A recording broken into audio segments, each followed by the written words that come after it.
नमस्कार, मी श्रेया आणि आजच्या या पॉडकास्टमध्ये तुमचं परत एकदा स्वागत आहे. आज आपण भेटणार आहोत एका अशा व्यक्तिमत्वाला ज्यांनी महिलांच्या आरोग्यासाठी, सुरक्षित मातृत्वासाठी आणि उत्कृष्ट उपचारांसाठी स्वतःला अर्पण केले आहेत. ज्यांना आतापर्यंत 36 वर्षाचा अनुभव आहे, त्याचबरोबर 10,000 पेक्षा जास्त यशस्वी सर्जरीज करून रुग्णांच्या मनात एक वेगळं स्थान निर्माण केलं आहे. आज आपण जाणून घेऊयात त्यांच्या जीवन प्रवासाबद्दल, त्यांच्या संघर्षाबद्दल आणि त्यांच्या यशाच्या कहाणीबद्दल. तर आज आपल्यासोबत आहेत doctor Rumi Patel sir. Welcome to our podcast sir. नमस्कार सर, सर्वात पहिले आपण सुरुवात करूया तुमच्या बालपणापासून. तर तुम्हाला डॉक्टर बनायची प्रेरणा कुठून मिळाली? ऍक्च्युली माझी प्रेरणा दोन व्यक्तींमुळे, एक तर माझ्या आईकडनं मिळाली. माझी आई डॉक्टर नव्हती, पण तिला खूप इच्छा होती. काही कारणास ती होऊ नाही शकली, पण ती डॉक्टर किंवा नर्स चं शिक्षण नसताना सुद्धा त्यांना इंटरेस्ट असल्यामुळे ते पेशंट्सला म्हणजे इंजेक्शन कसं देणं, ड्रेसिंग कसं करणं, छोटे छोट्या गोष्टी जे आपण घरी करू शकतो ते त्या शिकल्या आणि ते आमच्या घरी जे काही पेशंट्स असायचे त्यांना ते तसे मॅनेज करायच्या. आणि दुसरे खूप महत्वाचे व्यक्तिमत्व म्हणजे एक प्रसिद्ध बालरोग तज्ज्ञ डॉक्टर नाशिकचे होते. यू कॅन से की मे बी फर्स्ट किंवा सेकंड बालरोग तज्ज्ञ नाशिकचे डॉक्टर सुमंत नाईक म्हणून होते. ते आम्ही सगळी जी मुलं होतो आमच्या फॅमिलीमध्ये त्यांचे बालरोग तज्ज्ञ डॉक्टर होते. त्यांच्याकडनं खूपच चांगले डॉक्टर होते. त्यांना बघूनच किंवा त्यांच्याशी बोलूनच अर्धा हजार बरा व्हायचा. ते त्यांच्याकडनं मला प्रेरणा मिळाली. सर, बालपणापासून ते डॉक्टर बनण्यापर्यंतचा प्रवास कसा होता तुमचा? खूप छान प्रवास होता माझा. सुरुवातीचं शिक्षण शाळेचं माझं नाशिकलाच झालेलं आहे. म्हणजे बेसिकली मी मुळात नाशिकचा आहे आणि सेंट झेवियर स्कूल नाशिकमध्ये माझं 10वी पर्यंतचं एज्युकेशन झालेलं आहे. त्याच्यानंतर 11वी-12वी मी मुंबईच्या एका प्रसिद्ध कॉलेज SIES कॉलेजमध्ये सायनला होतो आणि त्यानंतर मग मेरिटवर मला MBBS मध्ये ऍडमिशन मिळाली. ते सायन हॉस्पिटल म्हणजे Lokmanya Tilak municipal medical college व हॉस्पिटल, त्यात मला ऍडमिशन मिळाली. आणि थ्रूआउट MBBS माझं आम्हाला जे फर्स्ट, सेकंड आणि थर्ड MBBS असतात त्याच्यामध्ये बरेचसे डिस्टिंक्शन्स मिळालेले होते. आणि नंतर आमच्या वेळेस MBBS नंतर MD ला ऍडमिशनला एंट्रन्स एक्झाम नव्हती, डायरेक्टली MBBSच्या मार्क्सवरनं होतं. तर त्यावेळेस मग मी स्त्रीरोग व प्रसूती शास्त्र हा सब्जेक्ट सिलेक्ट केला आणि त्यात मला MD DGO हे शिक्षण मिळालं. आणि मुख्य म्हणजे अख्ख्या मुंबई युनिव्हर्सिटीमध्ये 4 मेडिकल कॉलेजेस असतात. त्यातनं मिनिमम एका वेळेस MD एक्झाम देताना कमीत कमी 50 ते 60 कॅन्डिडेट्स असतात. त्यातलं मला फर्स्ट मिळालं होतं MD एक्झाम मुंबई युनिव्हर्सिटीमध्ये. मी फर्स्ट आलो होतो त्या टायमाला.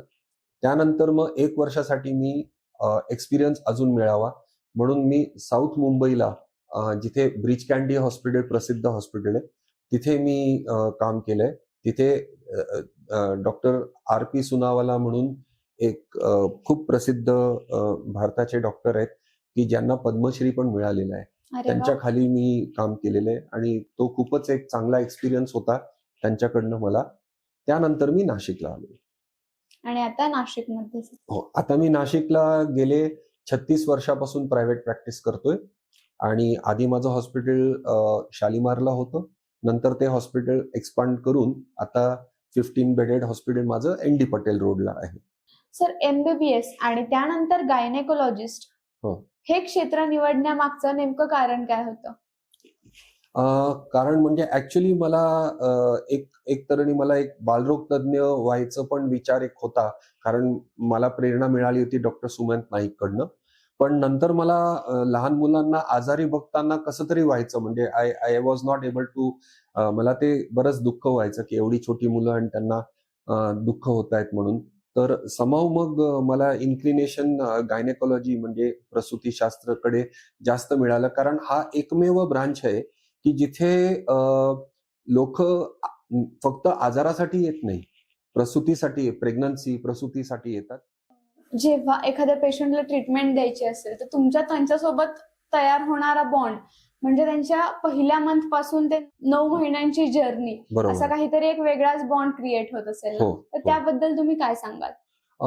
हा खूपच चांगला प्रश्न आहे. म्हणजे ॲक्चुअली एक जनरल प्रॅक्टिशनर किंवा फॅमिली फिजिशियन हा जो कन्सेप्ट असतो, की तो फॅमिली फिजिशियन अख्ख्या फॅमिलीला ओळखतो आणि सगळ्यांना जनरेशन्स 3-3, 4-4 जनरेशनला सगळ्यांना ओळखतो.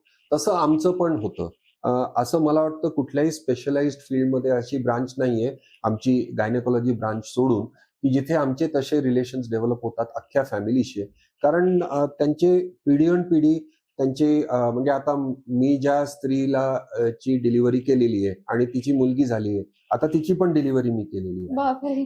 त्या स्त्रीला काही गायनेक प्रॉब्लेम्स फ्युचरमध्ये आले तर तिचे युटरस काढण्याची ऑपरेशन पण मी केलेली आहे. तर तसं आणि तिच्या फॅमिली मेंबर्सपैकी एक चांगला स्ट्रॉंग बॉन्ड डेव्हलप होतो. बऱ्याच वेळेस ते आम्हाला त्यांचे पर्सनल प्रॉब्लेम्स पण सांगतात. बऱ्याच वेळेस मॅरिटल प्रॉब्लेम्स बद्दल सांगतात हसबंड वाईफचे किंवा सासू-सुनाचे सासू-सुना. प्रॉब्लेम आणि आम्हाला ते सॉल्व्ह करावे लागतात आमच्या लेव्हलला आणि ते सांगतात, की "जरा सांगा मला विश्रांतीची गरज हां, आहे." गरज. तेवढं आम्हाला पण सिम्पॅथेटिक अप्रोच ठेवून ते सांगावं लागतं. तर तसे आम्हाला मॅनेज करावं लागतं.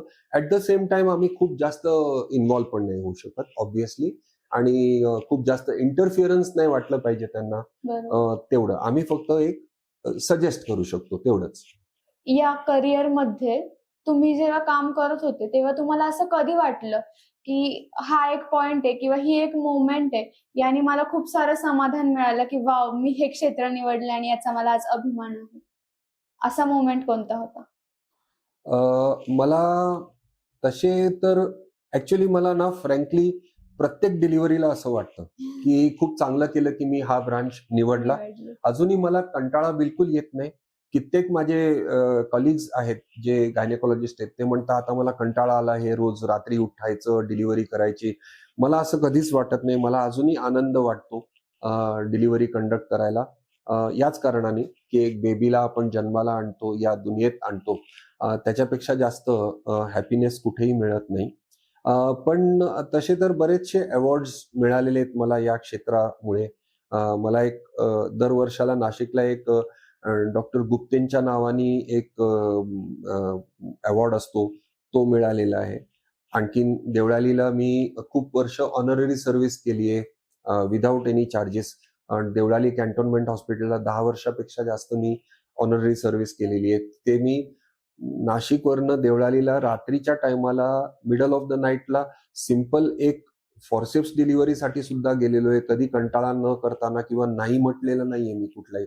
हां, मी स्वतः आजारी असेल तेवढंच किंवा मी आउट ऑफ स्टेशन असेल तरच मी रिफ्यूज केले कधी काही कॉल. पण अदरवाईज मी नेहमी कॉल्स अटेंड केलेत आणि त्यांच्याकडनं पण मला काही अवॉर्ड्स मिळालेले आहेत तसे. पण बेसिकली अवॉर्डसाठी आपण काम करतच नाहीये. जो बेसिक आनंद पेशंटच्या थ्रू मिळतो, तो सर्वात मोठा अवॉर्ड आहे. आणि त्या किती स्त्रीला छान. स्माइलिंग बघताना आफ्टर डिलिव्हरी आणि घरी जाताना that is the biggest award. या क्षेत्रात काम करताना फॅमिलीला टाइम कसा दिला? कारण जबाबदाऱ्या पण खूप असतील, तर तुम्ही हे सगळं मॅनेज कसं केलं? हा प्रश्न प्रत्येक डॉक्टराला प्रॉब्लेमॅटिक असतो. कारण आणि एस्पेशली माझी वाईफ जी आहे, ती नॉन मेडिको आहे. परंतु तिने नर्सिंग केलेलं आहे म्हणून ती ॲक्चुअली फॉर्च्युनेटली माझ्यासाठी ती माझ्याबरोबर नेहमी हॉस्पिटलमध्ये असते. कारण हॉस्पिटलचं ॲडमिनिस्ट्रेशन, स्टाफचं बघणं ते ती बघते. हॉस्पिटलची स्वच्छता जे आमच्या हॉस्पिटलला, मॅटर्निटी होमला बरेच प्रसिद्ध आहे. ते ती बघते. शिवाय ती स्वतः अँटीनेटल अँड पोस्टनेटल क्लास घेते. म्हणजे गर्भावस्थेत स्त्रियांना प्रेग्नन्सीबद्दल शिकवणं, गर्भसंस्कारचे क्लास, एक्सरसाइज क्लास, प्रेग्नन्सी आणि आफ्टर डिलिव्हरीचे आणि गर्भावस्थेत काय केलं पाहिजे, नाही केलं पाहिजे, सगळं ती शिकवते. त्यामुळे तिचा पण बॉन्ड पेशंटशी डेव्हलप होतो आणि आम्ही दोघे हॉस्पिटलमध्ये मोस्ट ऑफ द टाईम्स असल्यामुळे तिला निग्लेक्ट होईल असं तर कधी झालेलं नाहीये. In fact she is part and parcel आहे ती माझ्या हॉस्पिटलचं आणि मोस्ट ऑफ द हॉस्पिटलचं ॲडमिनिस्ट्रेशन किंवा त्याचं श्रेय तिला जातं, मला नाही.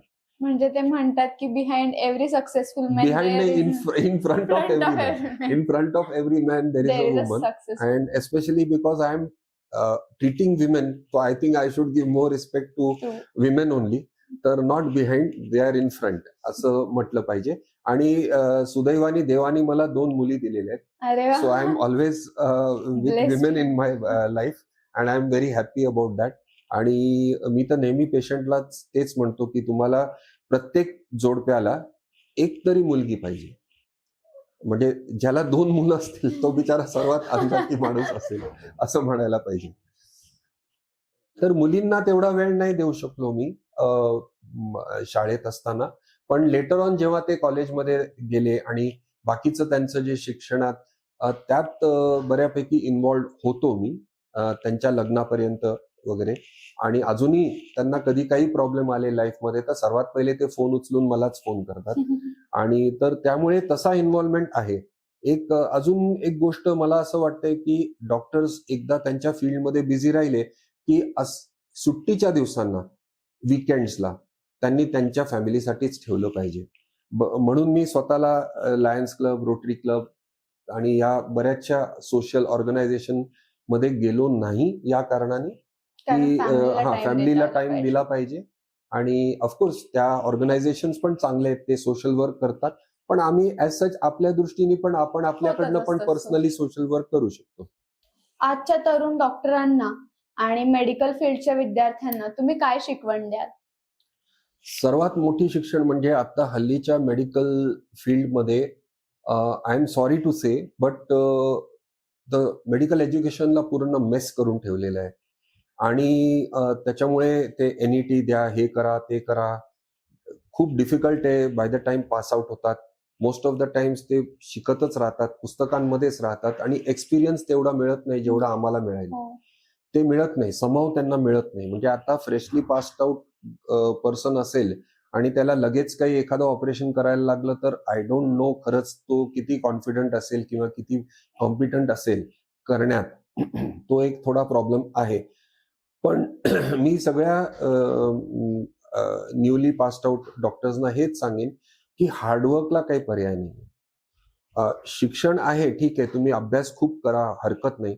पण हार्डवर्कला काही हार्डवर्क आणि सिन्सिअरिटी.